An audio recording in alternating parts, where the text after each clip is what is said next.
What's up friends, welcome back to Drew Tutorial, and in today's video I'm going to show you how to change your search engine in Google Chrome. Before we jump in guys, would you mind take a moment to give this video a like and hit that subscribe button, because this will let me know that you found value within this video.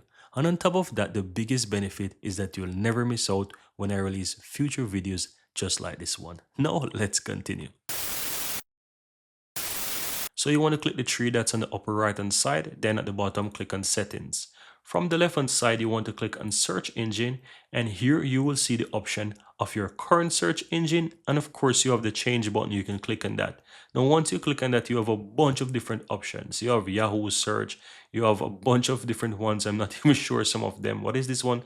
Quant. I've never seen this one before. You also have DuckDuckGo, Bing, Seznum, which I know for sure, and of course you also have Privacy Wall, right? So you can easily go ahead and choose whichever one you want by simple go ahead and clicking on it, and then you want to click on set as default. So the next time when you open up a different tab, you will see that it goes to, for example, Bing, right? So this is how you can easily go ahead and change your different search engine in Google Chrome.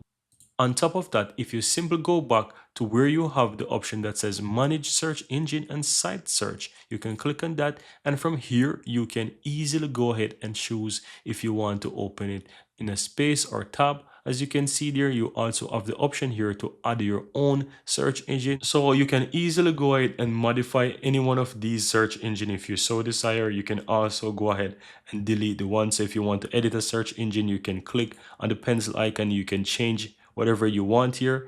And on top of that, if you want to delete a search engine from this list, you can simply click these three dots and you can easily go ahead and delete whichever search engine you so desire. So once you do that guys, that's all there is to it. Very easy and very simple guys. Here you have it guys. I really hope you found value within this video, and if you do, don't forget to take a moment to give this video a like and hit that subscribe button so that you'll never miss out when I release future videos just like this one. Thank you guys for watching, and see you next time.